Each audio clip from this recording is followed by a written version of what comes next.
آج میں ہواؤں میں ہوں۔ سالار لالا شہر سے باہر گئے ہیں۔ اب رات ان کی قبر بیٹھ کر مووی دیکھیں گے۔ وہ اپنی کزن کے سامنے جھومتی ہوئی بولی، تمہیں شوق ہے مزے کا تو دیکھ لینا، میں ہرگز لالا کے کمرے میں نہیں جاؤں گی۔ اس کی کزن نے صاف انکار کیا تھا۔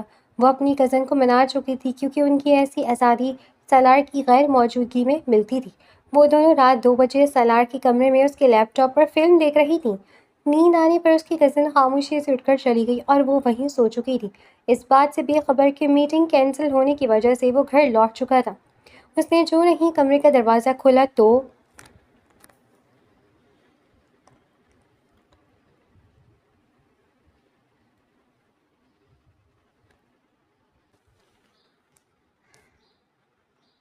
سالار کے شاہانہ کنگ سائز بیڈ کے بالکل درمیان دو لڑکیاں کمبل میں منہ چھپائے دبی دبی ہنسی کے ساتھ لیپ ٹاپ پر نظریں جمائے بیٹھی تھیں۔ لیپ ٹاپ کی نیلی روشنی ان کے چہروں پر پڑی تھی جہاں خوف اور سسپینس کے ملے جلے تاثرات تھے۔ سمن پلیز آواز اور کم کرو، اگر طیمہ جاگ گئی تو ہماری ہڈیاں توڑ کر علیشہ آپا کی شادی کی لڈوؤں میں ڈال دیں گی۔ ہانیہ نے ڈرتے ڈرتے سمن کی آستین کھینچی۔ سمن نے لاپرواہی سے اپنے پاؤں کو ہوا میں ہلایا اور پاپ کارن کا ایک دانہ منہ میں ڈالتے ہوئے بولی، اوہ ہو ہانیہ، تم کتنی ڈرپوک ہو۔ طیمہ اس وقت گہری نیند میں ہے اور ہٹلر لالا یعنی تمہارے پیارے سالار بھائی اس وقت شہر سے 200 کلومیٹر دور اپنی کسی کھڑوس بزنس میٹنگ میں مصروف ہے۔ آج کی رات اس کمرے پر ہمارا راج ہے۔ پر سمن، مجھے یہ جگہ دیکھ کر ہی ہول اٹھ رہے ہیں۔ دیکھو یہ کمرہ کتنا خوفناک حد تک صاف ہے۔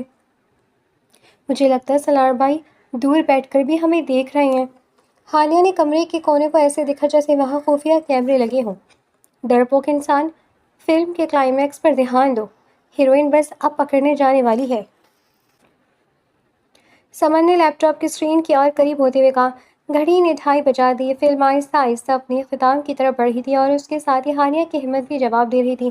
اس کی آنکھیں نیند سے بھوجل ہونے لگی تھیں۔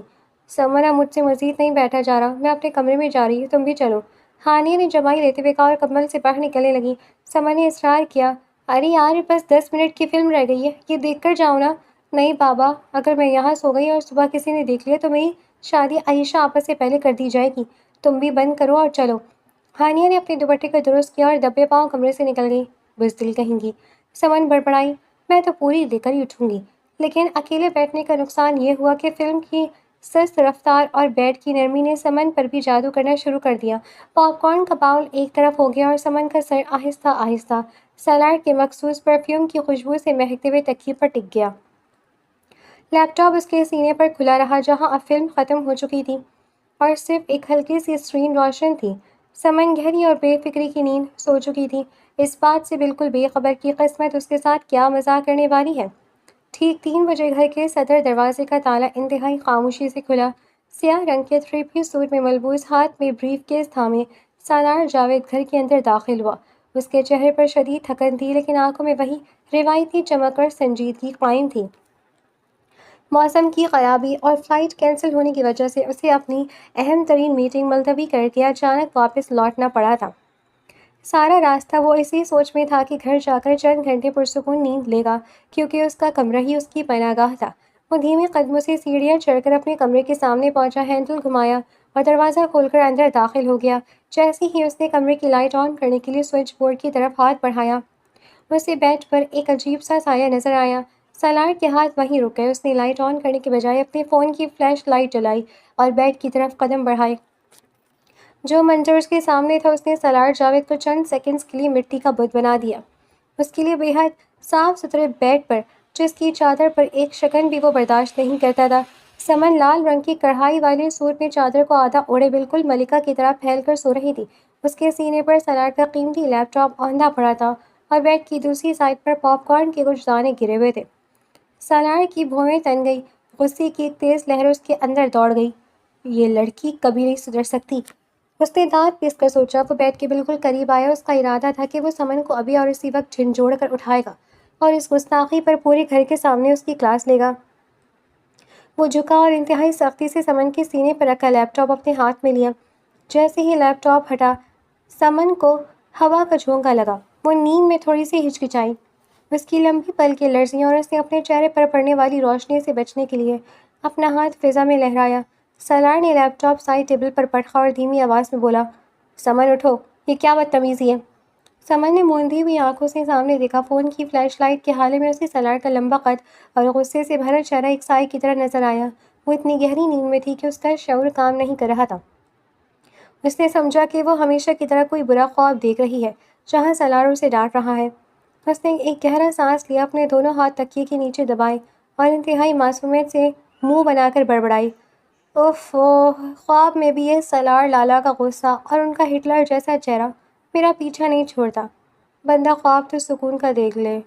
یہ کہہ کر اس نے کروٹ بدلی، کمبل کو دوبارہ اپنے چہرے تک کھینچا اور ایک بار پھر گہری نیند کے آغوش میں چلی گئی، جیسے سامنے کھڑا شخص کوئی انسان نہیں بلکہ اس کے دماغ کا کوئی وہم ہو۔ سالار سکتے کی حالت میں وہیں کھڑا رہ گیا، اس کے ہاتھ آہستہ آہستہ ڈھیلے ہو گئے۔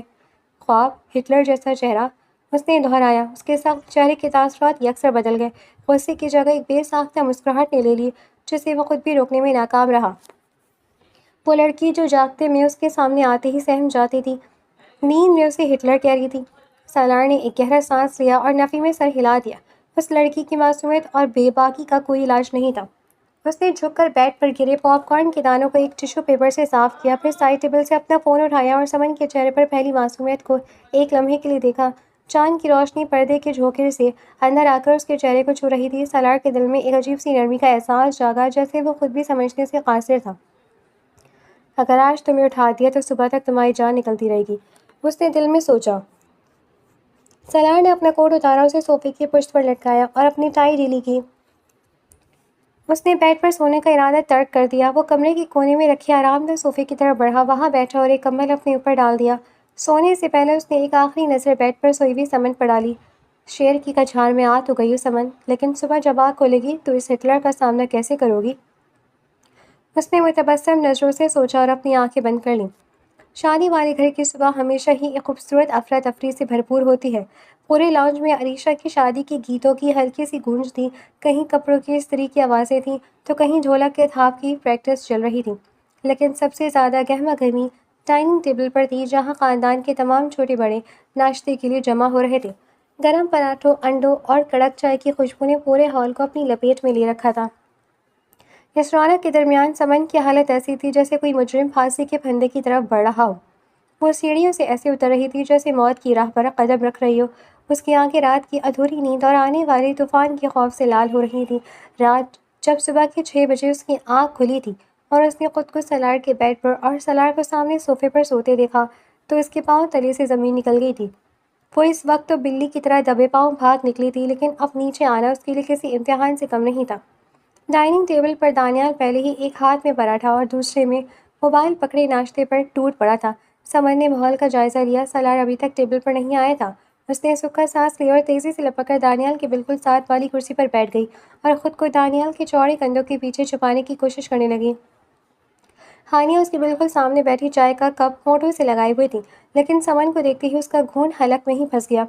اس نے آنکھوں ہی آنکھوں میں سمن سے پوچھا، کیا ہوا؟ سمن نے میز کے نیچے سے ہانیہ کے پیر پر ہلکی سی لات ماری اور چہرہ بگاڑ کر اشارہ کیا، بعد میں بتاؤں گی، ابھی چپ رہو۔ یار سمن، تمہارا دماغ تو ٹھیک ہے؟ صبح صبح مجھ پر اتنی عنایت کیوں؟ مانا کہ میں اس گھر کا سب سے ہینڈسم کزن ہوں، لیکن اس کا مطلب یہ نہیں کہ تم مجھ سے چپک کر ہی بیٹھ جاؤ۔ مجھے سکون سے پراٹھا کھانے دو۔ دانیال نے منہ میں نوالا ٹھوستے ہوئے بڑے میاں والے انداز میں کہا۔ دانیال کے بچے، چپ کر کے ناشتہ کرو اور سیدھے بیٹھے رہو۔ تمہاری یہ ڈبل روٹی جیسی باڈی آج میرے بڑے کام آنے والی ہے، سمن نے دبی دبی آواز میں غصے سے کہا اور لاؤنج کے راستے پر نظریں جما دیں۔ اسی وقت آئی اماں کچن سے گرم پراٹھوں کی چنگیر لے کر آئی اور میز پر رکھتے ہوئے بولی، عریشہ، ارے عریشہ کہاں رہ گئی؟ جلدی بلاؤ اسے، آج بیوٹی پارلر بھی جانا ہے اور یہاں ابھی تک ناشتہ ہی ختم نہیں ہو رہا۔ امی، دلہنیں اتنی جلدی نہیں آتی، ان کی نخرے ہوتے ہیں، دانیال نے ہنستے ہوئے کہا۔ کچھ ہی دیر میں قدموں کی ایک جانی پہچانی روبدار چاپ سنائی دی۔ سمن کا دلچسپ سے دھڑکنا بھول گیا۔ سفید کلف لگے کرتے شلوار میں ملبوس بال سلیقے سے بنے ہوئے سالار جاوید انتہائی پروقار انداز میں ڈائننگ ہال میں داخل ہوا۔ اس کے چہرے پر ہمیشہ کی طرح ایک سنجیدہ جلال تھا، جیسے رات کو کچھ ہوا ہی نہ ہو۔ السلام علیکم، سالار نے دھیمی اور روبدار آواز میں کہا۔ وعلیکم السلام بیٹا، آؤ بیٹھو، میں تمہارے لیے گرم پراٹھا لاتی ہوں، تائی اماں نے پیار سے کہا۔ نہیں امی، بس آدھا پراٹھا اور چائے دے دیں، سالار اپنی مخصوص کرسی پر بیٹھتے ہوئے بولا، جو اتفاق سے دانیال اور سمن کے بالکل سامنے تھی۔ سالار نے بیٹھتے ہی اخبار اٹھایا لیکن اس کی نظریں ایک لمحے کے لیے اخبار کے اوپر سے ہو کر سمن پر پڑی جو دانیال کے پیچھے چہرہ چھپائے اب چمچ سے پلیٹ کو کلید رہی تھی۔ سالار کے لبوں کے کونے شرارت سے پھیلے لیکن اس نے خود کو فوراً سنبھال لیا۔ چائے کا پہلا گھونٹ لیتے ہوئے سالار نے انتہائی سکون سے بات شروع کی۔ امی ہمارے گھر میں کیڑے مارنے والا اسپرے کب ہوا تھا؟ تائی اماں نے حیرانی سے دیکھا۔ Paste control? وہ تو 3 مہینے پہلے ہوا تھا، کیوں کیا ہوا؟ سالار نے چائے کا کپ میز پر رکھا، اس کی آواز میں ایک طنزیہ کھنک تھی۔ کچھ نہیں امی، مجھے لگتا ہے گھر میں چوہوں کی تعداد بڑھ گئی ہے، اور کچھ چوہے تو بہت بڑے اور ڈھیٹ ہیں جنہیں اب انسانوں سے ڈر بھی نہیں لگتا۔ ہانیہ کا چائے کا کپ پلیٹ سے ٹکرایا، سمن نے زور سے اپنی آنکھیں بند کر لیں، دانیال بیچ میں کود پڑا۔ ارے سالار بھائی، چوہے اور اس گھر میں؟ ناممکن، میرے ہوتے ہوئے کوئی چوہا کچن کا رخ نہیں کر سکتا، میں خود سب کھا جاتا ہوں، اب میرا مطلب ہے میں بھگا دیتا ہوں۔ میں کچن کے چوہوں کی بات نہیں کر رہا دانیال۔ سالار نے اپنی گہری نظریں سمن پر جما دی جو اب بالکل سیدھی ہو کر بیٹھ چکی تھی اور اس کا چہرہ سرخ ہو رہا تھا۔ میں ان چوہوں کی بات کر رہا ہوں جو رات کے اندھیرے میں دوسروں کے کمروں میں گھستے ہیں، ان کے لیپ ٹاپ استعمال کرتے ہیں، بیڈ پر پاپ کارن گراتے ہیں، اور حد تو یہ ہے کہ مالک مکان کو ہٹلر کا خطاب بھی دے دیتے ہیں۔ ڈائننگ ٹیبل پر ایک سیکنڈ کے لیے خاموشی چھا گئی۔ ہانیہ نے تو خوف کے مارے اپنا سر ہی جھکا لیا جبکہ سمن کا دل چاہ رہا تھا کہ زمین پھٹے اور وہ اس میں سما جائے۔ سالار کو سب یاد تھا، ایک ایک لفظ یاد تھا۔ ہے ہٹلر؟ تائی اماں الجھ گئی۔ سالار بیٹا، تم یہ کیا پہیلیاں بجھا رہے ہو؟ صبح صبح کس نے تمہارا دماغ خراب کیا ہے؟ کوئی پہیلی نہیں امی، بس گھر کے کچھ بچوں کو لگتا ہے کہ شادی کے ہنگامے میں ان کی چوریاں پکڑی نہیں جائیں گی۔ سالار نے اخبار سائڈ پر رکھا اور اپنے دونوں ہاتھ میز پر ٹکا کر سمن کی طرف دیکھا۔ سمن، چائے کیسی ہے؟ یہ رات کی فلم کا ہینگ اوور ابھی اترا نہیں؟ سب کی نظریں سمن پر ٹک گئیں۔ دانیال نے حیرت سے سمن کو دیکھا۔ اوہ تیری، تو سمن وہ چوہیا ہے؟ سمن تو بھائی کے کمرے میں گئی تھی، وہ بھی رات کو۔ یار تو بڑی بہادر ہے، مان گئے تجھے۔ Daniyal shut up. سمن نے دانت پیس کر دانیال کو گھورا اور پھر انتہائی معصوم سا چہرہ بنا کر سالار کی طرف دیکھا۔ وہ سالار لالا، اصل میں کل رات لائٹ، میرا مطلب ہے عائشہ آپا کی فلم، وہ ہانیہ نے کہا تھا۔ لالا، میں نے کچھ نہیں کہا، یہ خود مجھے زبردستی لے کر گئی تھی۔ ہانیہ نے فوراً اپنی جان چھڑائی۔ ہانیہ کی بچی غدار! سمن نے دل میں سوچا، بس مجھے صفائیاں نہیں چاہیے۔ سالار کی کڑکدار آواز نے سمن کی بولتی بند کر دی۔ شادی کا گھر ہے، اس کا مطلب یہ نہیں کہ گھر کے قوانین ختم ہو گئے۔ میری اجازت کے بغیر میرے کمرے میں جانا اور میری چیزوں کو ہاتھ لگانا سخت منع ہے، اور اس گستاخی پر سزا تو بنتی ہے۔ تائی اماں نے پیچ بچاؤ کروانے کی کوشش کی۔ ارے چھوڑو نا سالار، عائشہ کی شادی ہے، کیوں بچی کے پیچھے پڑ گئے ہو؟ نہیں امی، اصول ہوتے ہیں۔ سالار نے اپنی جیب سے سمن کا گلابی کور والا موبائل نکالا اور اسے میز پر رکھ دیا۔ سمن نے تڑپ کر موبائل کی طرف ہاتھ بڑھایا لیکن سالار نے اس سے پہلے موبائل پر اپنا ہاتھ رکھ دیا۔ یہ فون اگلے 2 دن کے لیے میرے پاس ضبط رہے گا۔ کیا؟ سمن کی حلق سے چیخ نکلی۔ 2 دن؟ لالا، عائشہ آپا کی مہندی ہے، مایوں میں سہیلیوں کو ویڈیوز کیسے بھیجوں گی؟ میں اسٹیٹس کیسے لگاؤں گی؟ پلیز ایسا مت کریں، کوئی اور سزا دے دیں۔ اس کی آنکھوں میں سچ مچ آنسو آنے والے تھے۔ سزا ابھی ختم نہیں ہوئی سمن، سالار نے بے حسی سے کہا۔ اگلے 2 دن روزانہ دوپہر کو 3 گھنٹے تم میری اسٹڈی روم میں بیٹھو گی اور میری جو پینڈنگ آفس فائلز ہیں وہ لیپ ٹاپ پر ٹائپ کرو گی کیونکہ میرے پاس وقت نہیں ہے۔ دانیال نے پراٹھے کا آخری نوالا منہ میں ڈالا اور سالار کو دیکھ کر بولا، بھائی حد ہو گئی ہے، ویسے عائشہ آپا کی شادی کا گھر ہے، ہر طرف رونق ہے، اور آپ نے بیچاری سمن کو شادی کے گھر میں کلرک بنا دیا، یہ تو سراسر ظلم ہے بھائی۔ مزدوروں یونین اس کے خلاف احتجاج کرے گی۔ دانیال، اگر تم نے زیادہ وکالت کی تو اگلی فائلز ٹائپ کرنے کی باری تمہاری ہوگی۔ سالار نے سرد نظروں سے اسے دیکھا۔ دانیال نے فوراً اپنے ہاتھ کھڑے کر دیے۔ میں تو مذاق کر رہا تھا بھائی۔ سمن، ٹائپنگ سپیڈ تیز رکھنا، بھائی کا کام خراب نہیں ہونا چاہیے۔ سمن نے غصے اور بے بسی سے سالار کو دیکھا جو اب انتہائی سکون سے اپنی چائے کا آخری گھونٹ لے رہا تھا۔ اس کے چہرے پر ایک فاتحانہ مسکراہٹ جو صرف سمن کو نظر آ رہی تھی۔ ٹھیک 3 بجے تم میری اسٹڈی میں ہونی چاہیے سمن، 1 منٹ کی بھی تاخیر میں برداشت نہیں کروں گا۔ سالار نے کھڑے ہوتے ہوئے کہا، اپنا بریف کیس اٹھایا اور لاؤنج سے باہر نکل گیا۔ اس کے جاتے ہی سمن نے اپنا سر میز پر گرا دیا۔ ہٹلر! واقعی ہٹلر ہے یہ شخص، وہ روحان سی آواز میں بڑبڑائی جبکہ دانیال اور ہانیہ اس کی حالت دیکھ کر اپنی ہنسی دبانے کی ناکام کوشش کر رہے تھے۔ عائشہ کی شادی کا گھر اب سمن کے لیے ایک نیا امتحان بننے جا رہا تھا۔ پورے جاوید ہاؤس میں اس وقت عائشہ کی مہندی کے گانے گونج رہے تھے۔ نیچے لاؤنج میں اسنس کی ٹولی ڈھولک لے کر بیٹھی تھی اور مہندی لگی خدیجہ کی تھا پر تالیاں بج رہی تھیں۔ کہ پورے گھر میں ہنسی مذاق اور رونق کا سما تھا، لیکن گھر کے سب سے اوپری منزل پر واقع سالار کے اسٹڈی روم کا ماحول بالکل مختلف تھا۔ یہاں صنوبر کی لکڑی کے بھاری فرنیچر، قانون اور بزنس کی موٹی موٹی کتابوں اور ایک گہری سنجیدہ خاموشی کا راج تھا، جیسے باہر سے آنے والی گانوں کی مدھم آواز بھی بمشکل چھو پا رہی تھی۔ سمن منہ بسوڑی سالار کی بڑی سی میز کے ایک کونے پر بیٹھی لیپ ٹاپ کی اسکرین کو گھور رہی تھی۔ اس کا دل نیچے کزنز کے ساتھ بھنگڑا ڈالنے کو مچل رہا تھا، لیکن وہ یہاں قید تھی۔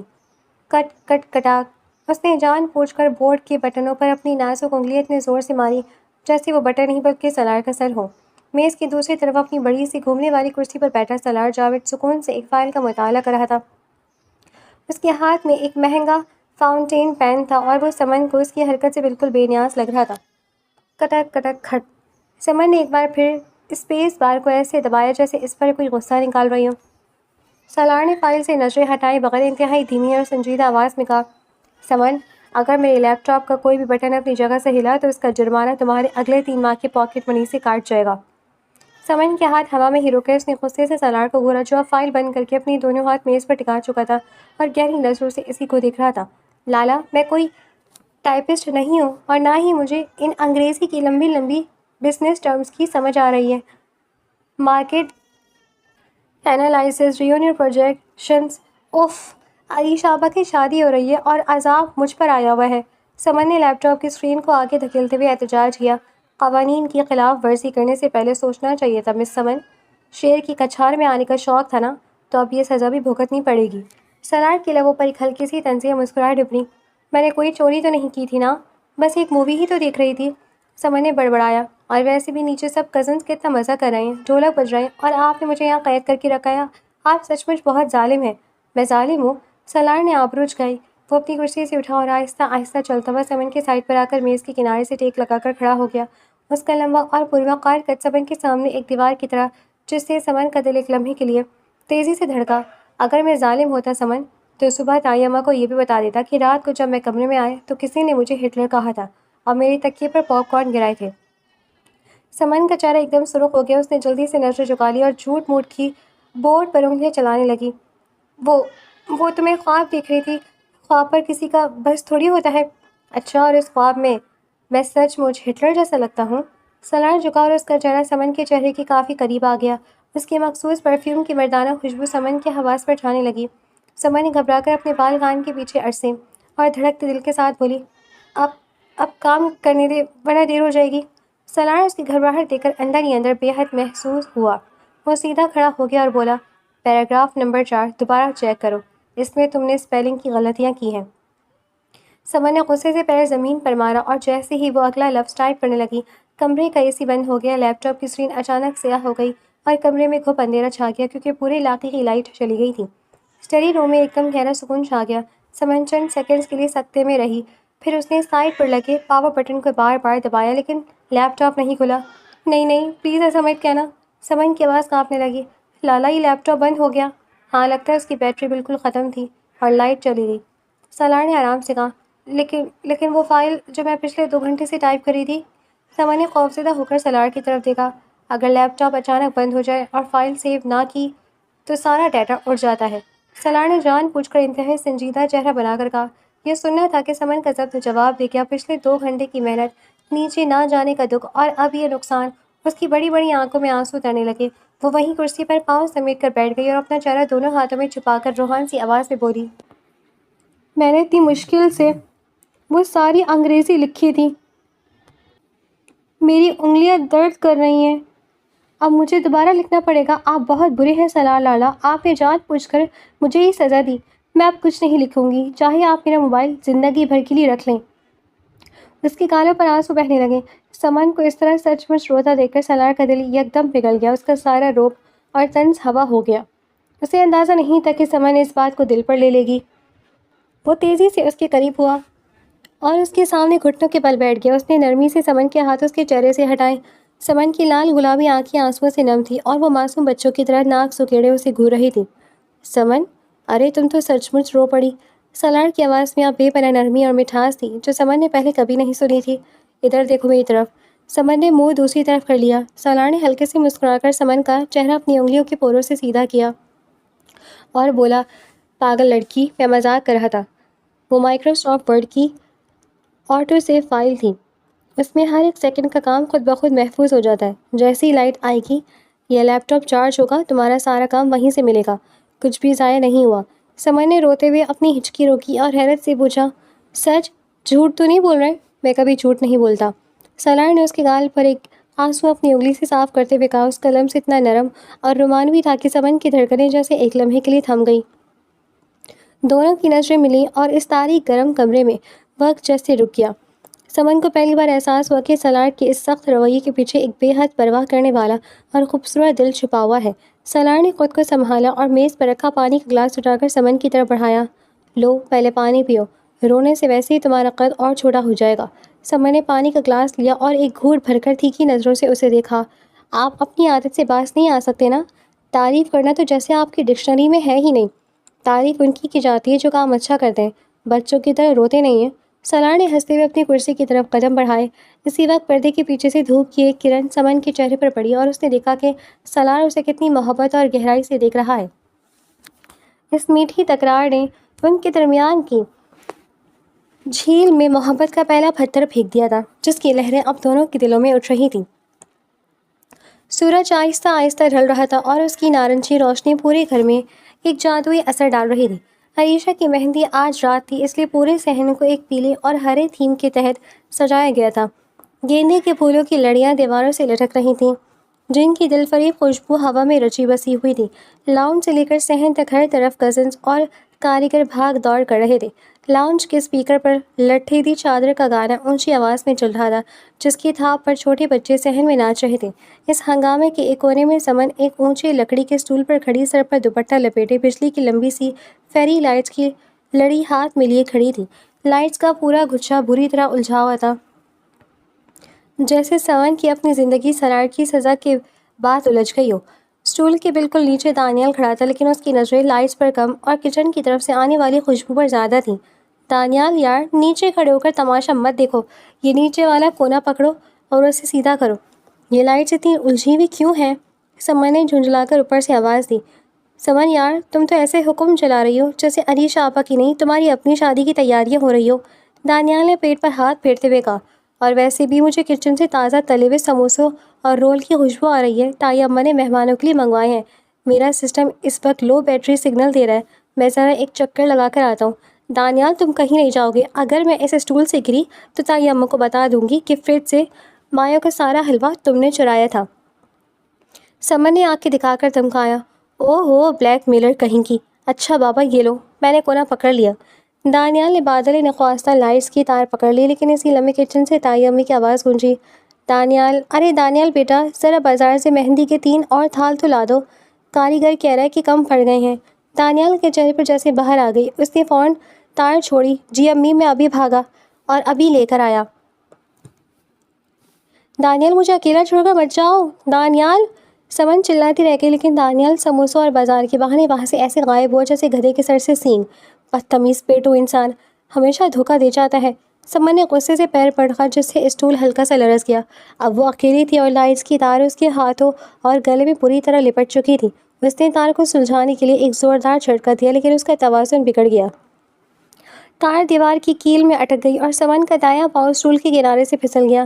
امی! سمن کی آنکھیں خوف سے بند ہو گئیں اور اس کے حلق سے ایک چیخ نکلی۔ وہ سیدھی سخت فرش کی طرف گر رہی تھی، اسے یقین تھا کہ آج اس کی ٹانگ یا بازو لازمی ٹوٹے گا۔ وہ عریشہ کی مہندی میں ویل چیئر پر بیٹھی ہوگی، لیکن اس سے پہلے کہ وہ زمین کو چھوتی، 2 مضبوط اور توانا بازوؤں نے اسے ہوا میں ہی دبوچ لیا۔ سمن کا سارا وزن ایک لمحے میں غائب ہو گیا، اس کا دل اتنی تیزی سے دھڑک رہا تھا جیسے سینے سے باہر نکل آئے گا۔ اس نے ڈرتے ڈرتے اپنی بند آنکھیں کھولی۔ بالکل اس کے چہرے کے سامنے چند انچ کے فاصلے پر سالار جاوید کی گہری سیاہ آنکھیں تھیں۔ سالار نے اسے اپنی باہوں میں اٹھا رکھا تھا جیسے وہ کوئی نازک گڑیا ہو۔ اس کے چہرے پر ہمیشہ رہنے والا غصہ اس وقت غائب تھا اور اس کی جگہ ایک شدید فکر اور گھبراہٹ نے لے لی تھی۔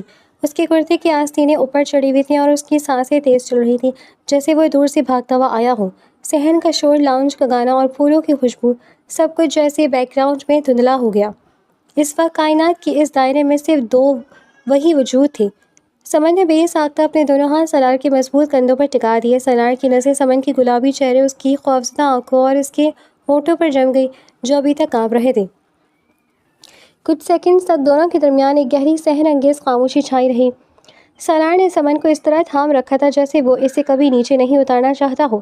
سمن کو اپنے دل کی دھڑکن کے ساتھ ساتھ سالار کے دل کی تیز دھڑکن بھی اپنے ہاتھوں کے نیچے صاف محسوس ہو رہی تھی۔ آخر کار سالار نے ایک گہرا سانس لیا اور اپنی روایتی مسکراہٹ کو لبوں پر سجاتے ہوئے خاموشی کو توڑا۔ اس نے سمن کو آہستہ سے نیچے اتارا، لیکن اس کا ایک ہاتھ اب بھی سمن کی کمر کو سہارا دیے ہوئے تھا تاکہ وہ دوبارہ نہ گر جائے۔ شادی عریشہ آپا کی ہے سمن، ہڈی پسلی اپنی مت توڑ لینا، ورنہ عریشہ کی رخصتی سے پہلے مجھے تمہیں ہسپتال شفٹ کرنا پڑے گا، سالار نے اپنی روبدار مگر چھیڑنے والی آواز میں کہا۔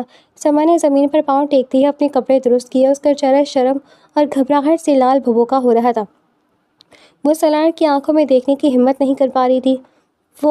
وہ دانیال مجھے چھوڑ کر بھاگ گیا تھا، اور یہ لائٹس اتنی بدتمیز ہیں کہ خود ہی الجھ جاتی ہیں۔ سمن نے اپنی گھبراہٹ چھپانے کے لیے لائٹس کی تار پر سارا غصہ نکال دیا۔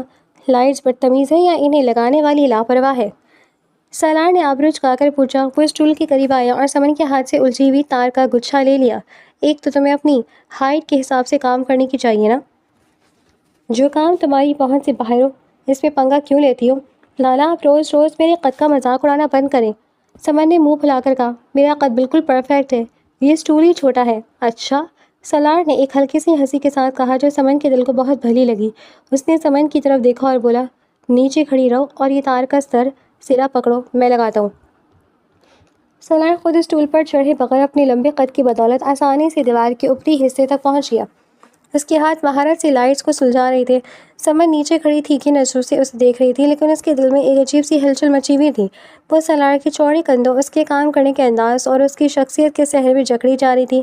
لو ہو گیا، سالار نے آخری کیل پر لائٹ لٹکاتے ہوئے نیچے دیکھا۔ اسی وقت دانیال ہاتھ میں سموسوں کی پلیٹ لیے واپس آیا۔ ارے سالار بھائی، آپ یہاں؟ سمن دیکھو، میں تمہارے لیے سموسے لایا ہوں، دانیال نے معصومیت سے کہا۔ سالار نے اسٹول سے نیچے اترتے ہوئے دانیال کو گھورا۔ دانیال، اگر دوبارہ تم نے سمن کو کسی ایسے کام پر اکیلا چھوڑا تو شادی کا سارا مینیو کینسل کر کے تمہیں صرف ابلی ہوئی سبزی کھلائی جائے گی۔ دانیال نے ڈر کر سموسے کی پلیٹ پیچھے کر لی۔ توبہ ہے بھائی، آپ تو ہر وقت غصے میں ہی رہتے ہیں۔ سمن، چلو اندر چلے، مہندی والے آ گئے ہیں۔ سمن نے دانیال کے ساتھ جاتے ہوئے مڑ کر ایک آخری بار سالار کو دیکھا۔ سالار وہیں کھڑا اسے ہی دیکھ رہا تھا، اور اس کی آنکھوں میں ایک ایسی چمک تھی جو سمن کو بتا رہی تھی کہ یہ ہٹلر اب اس کے دل پر راج کرنے لگا ہے۔ پورا لان پیلی، ہری اور سفید فیری لائٹس کی روشنیوں سے جگمگا رہا تھا۔ اسٹیج پر عریشہ پیلے رنگ کے مایوں کے جوڑے میں گھونگھٹ نکالے بیٹھی تھی، اور اس کے ارد گرد سہیلیوں اور کزنز کا ایک ہجوم تھا جو مسلسل ہنسی مذاق میں مصروف تھا۔ ہال کے وسط میں کھڑی رکھی ڈھولک پر تھاپ پڑ رہی تھی، اور کزنز کی ٹولی اونچی آواز میں روایتی گیت گا رہی تھی۔ عطر اور گلاب کی ملی جلی خوشبو نے فضا کو سحر انگیز بنا دیا تھا، لیکن اس پوری محفل میں اگر کوئی ایک ہستی ایسی تھی جو سب کی نظروں کا مرکز بنی ہوئی تھی تو وہ سمن تھی۔ سمن نے پیلے رنگ کا ایک خوبصورت گھیردار انارکلی سوٹ پہن رکھا تھا جس پر چاند کی تاروں اور گھنگروں کا باریک کام تھا۔ اس کے کھلے بال اس کے کندھوں پر لہرا رہے تھے، اور اس کے کانوں میں جھومتے ہوئے بڑے جھمکے اس کے چہرے کی معصومیت کو چار چاند لگا رہے تھے۔ ہاتھوں میں لگی گہری مہندی کی خوشبو اور اس کے چہرے کی قدرتی چمک دیکھ کر کوئی بھی اسے نظر بھر کے ٹھہر جاتی۔ وہ ہنستی ہوئی اسٹیج سے نیچے اتری ہی تھی کہ دور کھڑے فہد کی نظر اس پر پڑی۔ فہد جو تایا ابو کے سالے کا بیٹا تھا، کافی دنوں سے سمن سے بات کرنے کا بہانہ ڈھونڈ رہا تھا۔ آج سمن کو اس روپ میں دیکھ کر اس سے رہا نہ گیا۔ وہ اپنے بالوں کو درست کرتا ہوا ہاتھ میں آئی فون پکڑے سمن کے بالکل قریب آ گیا۔ واہ سمن، ماننا پڑے گا، آج تو تم سچ مچ اس پورے فنکشن کی جان لگ رہی ہو، فہد نے ایک ایسی مسکراہٹ کے ساتھ کہا جو سمن کو کچھ خاص پسند نہیں آئی۔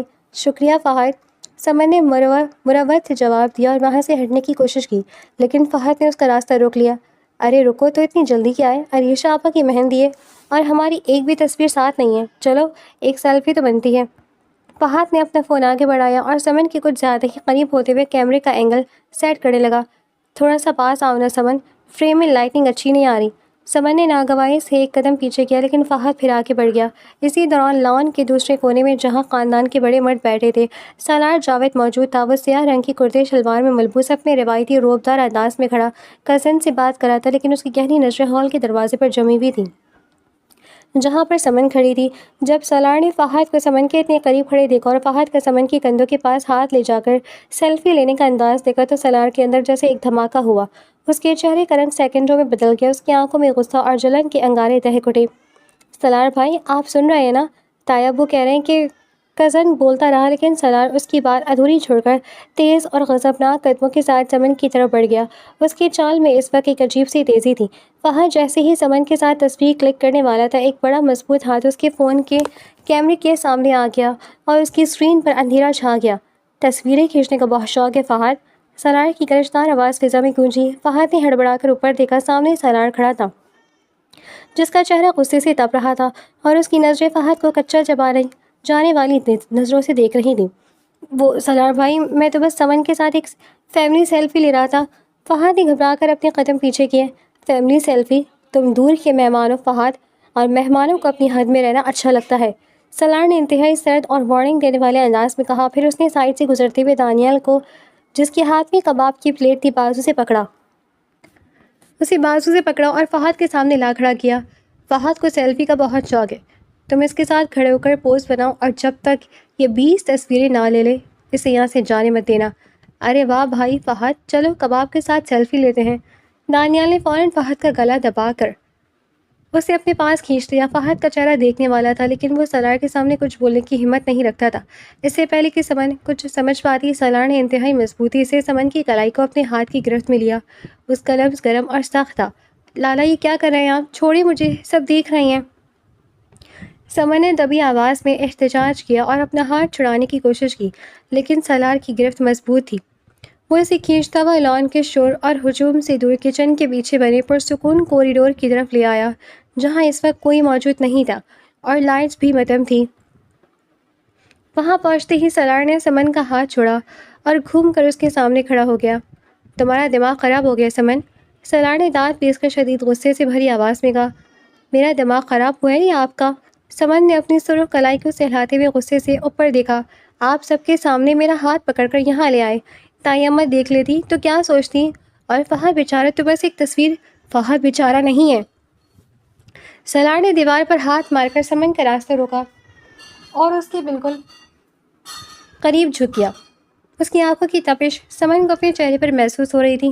اور مجھے اس کا نام تمہاری زبان سے دوبارہ نہیں سننا۔ تمہیں عقل نہیں ہے سمن؟ وہ کس طرح تمہارے قریب آ رہا تھا؟ وہ تمہارے ساتھ فری ہونے کی کوشش کر رہا تھا اور تم وہاں کھڑی مسکرا رہی تھی۔ سمن سرال کا یہ تپتا ہوا روپ دیکھ کر ایک لمحے کے لیے سہم گئی لیکن پھر اسے احساس ہوا کہ سالار کا یہ غصہ عام غصہ نہیں ہے۔ یہ وہ جلن تھی جو صرف اس وقت ہوتی ہے جب کوئی اپنی سب سے قیمتی چیز کو کسی اور کے پاس جاتے نہیں دیکھ سکتا۔ سمن کا ڈر آہستہ آہستہ غائب ہوا اور اس کے دل میں ایک انوکھی میٹھی سی خوشی دوڑ گئی۔ اس نے اپنی بڑی بڑی آنکھیں سالار کی آنکھوں میں ڈالی اور معصومیت کا ناٹک کرتے ہوئے پوچھا، تو اس میں آپ کو کیا تکلیف ہو رہی ہے سالار لالا؟ فہد میرا کزن ہے، اگر وہ میرے پاس آ رہا تھا یا تصویر لے رہا تھا تو آپ اتنے غصے میں کیوں ہیں؟ آپ کو کیوں فرق پڑ رہا ہے؟ سالار سمن کے اس کے سیدھے سوال پر ایک لمحے کے لیے گنگ رہ گیا۔ اس کا غصہ وہیں جم گیا۔ وہ سمن کے چہرے پر ابھرتی ہوئی شرارتی اور فاتحانہ مسکراہٹ کو دیکھ رہا تھا جو جان بوجھ کر اسے چھیڑ رہی تھی۔ اس نے گہرا سانس لیا اور اپنا رخ بدلا اور کڑکدار آواز میں کہا، مجھے فرق اس لیے پڑتا ہے کیونکہ تم اس گھر کی لڑکی ہو اور تمہاری حفاظت کرنا میری ذمہ داری ہے۔ اچھا، صرف ذمہ داری؟ سمن ایک قدم اور آگے بڑھی، اس کے جھمکے ہلکے سے کھنکے۔ ذمہ داری تو آپ کی دانیال اور ہانیہ کی بھی ہے۔ سچ بتائے لالا، آپ کو جلن ہو رہی تھی نا؟ سالار نے مڑ کر سمن کو دیکھا۔ اس لڑکی کی ہمت اب اتنی بڑھ چکی تھی کہ وہ اس کے جذبات کا ایکس رے کر رہی تھی۔ سالار کے سخت چہرے کے تاثرات آہستہ آہستہ نرم پڑ گئے لیکن اس نے اپنی حاکمیت برقرار رکھتے ہوئے کہا، ہاں مجھے جلن ہو رہی تھی۔ اس نے اعتراف کیا جس پر سمن کی سانسیں رک گئیں۔ سالار نے انتہائی سنجیدگی اور گہرائی سے اس کی آنکھوں میں جھانک کر کہا، مجھے بالکل پسند نہیں کہ کوئی بھی دوسرا مرد تمہارے اتنے قریب آئے۔ مجھے نہیں پسند کہ تم کسی اور کو دیکھ کر اس طرح مسکراؤ۔ اب جواب مل گیا؟ اب جاؤ علیشا کے پاس بیٹھو اور اس کوریڈور سے باہر قدم رکھتی اپنا یہ دوپٹہ صحیح سے اوڑھنا۔ یہ کہہ کر سالار نے ایک آخری گہری نظر سمن کے مسکراتے چہرے پر ڈالی اور خود تیزی سے لان کی طرف بڑھ گیا۔ سمن وہیں کھڑی رہ گئی۔ اس کا دل ڈھولک کی تھاپ سے بھی زیادہ تیزی سے دھڑک رہا تھا اور اس کے چہرے پر ایک ایسی دلکش اور والہانہ مسکراہٹ پھیل گئی جسے وہ خود بھی نہیں چھپا پا رہی تھی۔ سالار جاوید نے اعتراف کر لیا تھا اور سمن کے لیے علیشا کی مہندی کی رات زندگی کی سب سے خوبصورت رات بن چکی تھی۔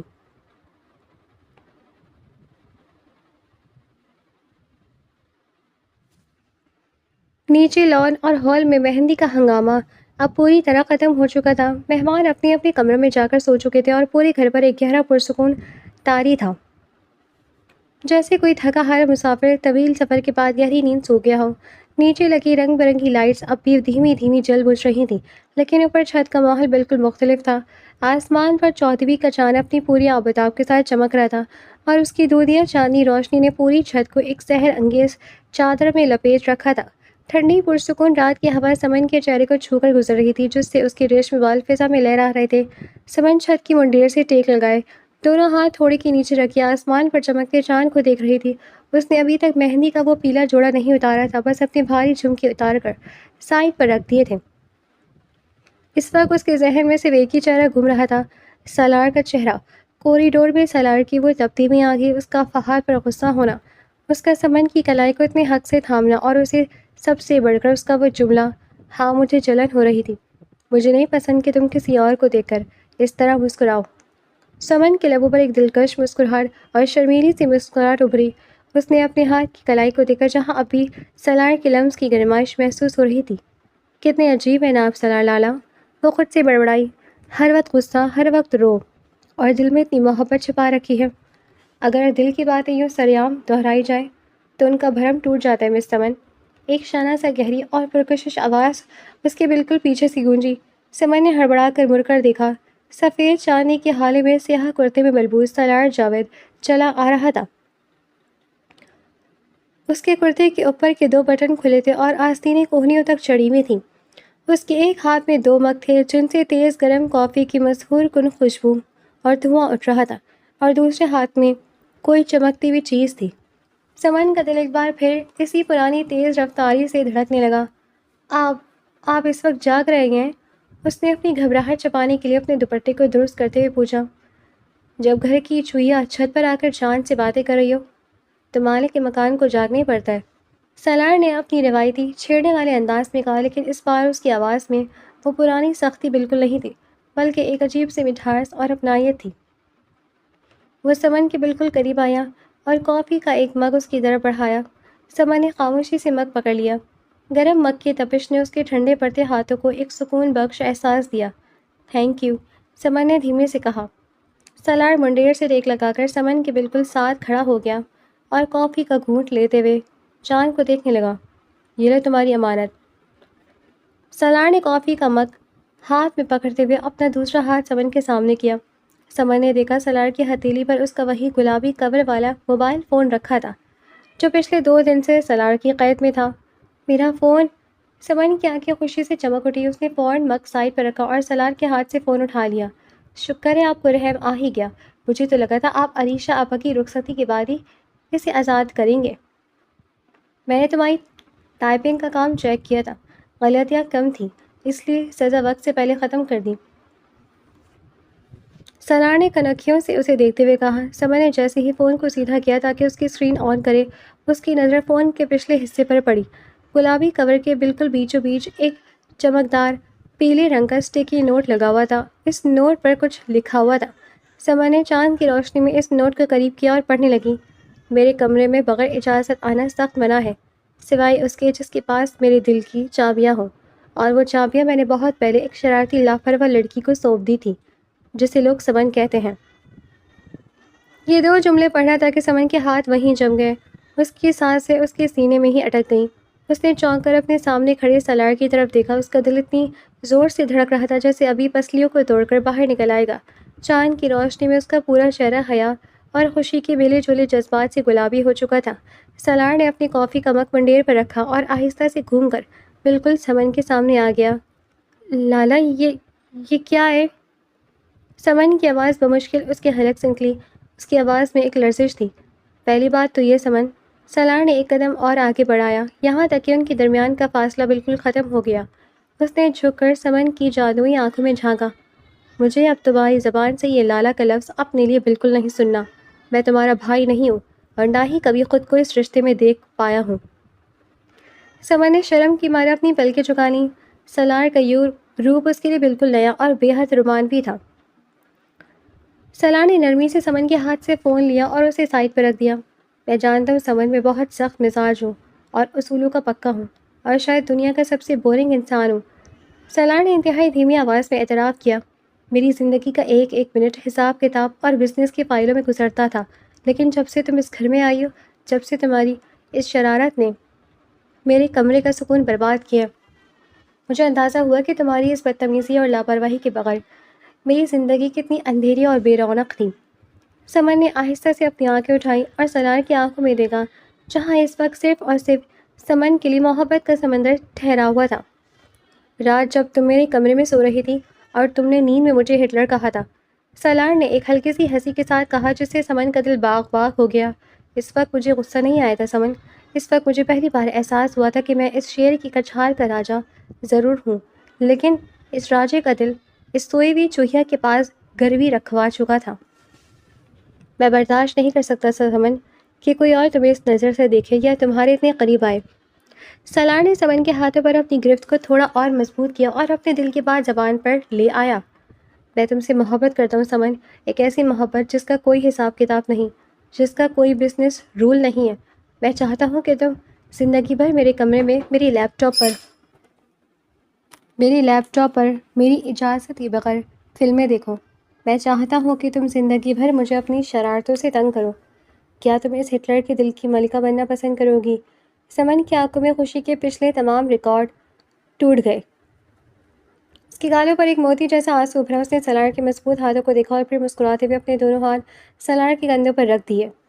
آپ سچ مچ بہت بڑے ہٹلر ہیں سالار، سمن نے روتے ہوئے کہا۔